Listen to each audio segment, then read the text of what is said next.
உலகத்திலேயே மிக சிறிய நாடுகள்ல ஒண்ணு இஸ்ரேல். இஸ்ரேல் நாட்டு மக்கள் தொகை வெறும் 90 லட்சம் தான். ஆனா இவங்க தான் உலகத்திலேயே மிகவும் பவர்ஃபுல் கண்ட்ரியா இருக்கிறாங்க. இவங்க எந்த அளவுக்கு பவர்ஃபுல் ஆனவங்கன்னா, இவங்களை சுத்தி இருக்கக்கூடிய 7 அரேபிய நாடுகளும் கூட்டு சேர்ந்து ஒரே நேரத்துல இவங்க மேல போரிட்டாங்க. அப்பயும் இஸ்ரேல தோக்கடிக்க முடியல. டெக்னாலஜி விஷயத்துல கூட இவங்களுக்கு போட்டியே இல்ல. விவசாயத்துல கூட இவங்கள மிஞ்ச ஆளே இல்ல. குடிக்க தண்ணியே கிடைக்காத ஒரு நாடா இருந்தாலும் பாலைவனத்துல கூட விவசாயம் பண்றாங்க. பால் உற்பத்தியில கூட இஸ்ரேல் தான் நம்பர் 1. அதே போல ஒரு புள்ளி விவரத்தின்படி அதிக அளவு போஸ்ட் கிராஜுவேட் படிச்சவங்க இஸ்ரேல்ல தான் இருக்கிறாங்க.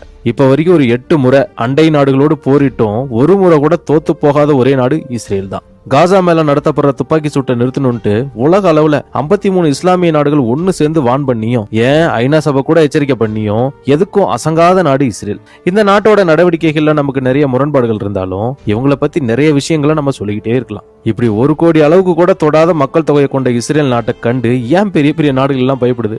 ஒரு காலத்துல ஃபுல்லா கடன்ல சிக்கிக்கிட்டு இருந்த இந்த நாடு இப்ப